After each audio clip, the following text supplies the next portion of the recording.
एक ऐसा ट्रैक जिसे देश और दुनिया के पर्वतारोहियों के लिए सबसे शांत और सबसे सुरक्षित माना जाता है। लेकिन इसी खूबसूरत वादी के गोई पड़ाव से रामनगर की रहने वाली MBA छात्रा बबीता पांडे अचानक 14 दिन से गायब हैं। 10 दिन से सर्च ऑपरेशन चल रहे हैं, आसमान में ड्रोन उड़ रहे हैं, हेलीकॉप्टर और सैकड़ों जवान मुस्तैद हैं, लेकिन नतीजा सिर्फ और सिर्फ शून्य। जो बेस कैंप हमेशा ट्रैकर्स की चहल पहल से गुलजार रहता था, आज वहां सिर्फ खामोशी और मायूसी का साया है। बबीता के परिजन थक हार कर भारी मन से वापस लौट चुके हैं, लेकिन पहाड़ों के इस सन्नाटे में दो ऐसी थ्योरीज तैर रही हैं जो आपके भी रोंगटे खड़े कर देंगी।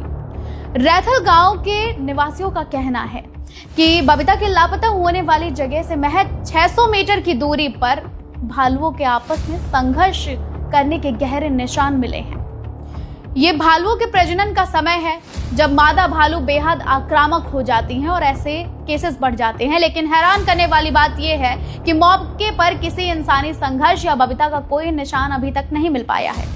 स्थानीय लोगों का यह भी अंदाजा है कि बबीता ऊपर की तरफ नहीं बल्कि रास्ता भटक कर नीचे मैदानी इलाकों की तरफ चली जा सकती है। बुजुर्ग बताते हैं कि सालों पहले इस इलाके में एक पालतू बैल गायब हुआ था, जिसका आज तक कभी कोई सुराग नहीं मिल पाया है।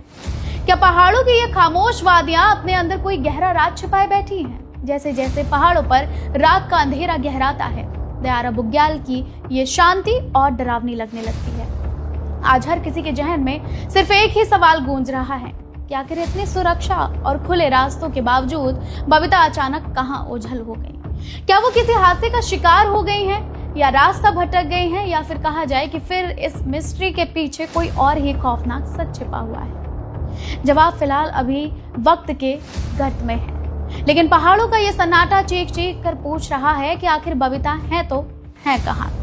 क्योंकि 14 दिन बीत चुके हैं और सर्च ऑपरेशन अभी भी जारी है, लेकिन हाथ खाली हैं। सर्च ऑपरेशन के बाद भी अधिकारियों के हाथ कुछ नहीं लग पा रहा है, फिर वो चाहे ड्रोन से सर्च ऑपरेशन चलाया जा रहा हो, हेलीकॉप्टर या फिर अन्य तकनीकों से।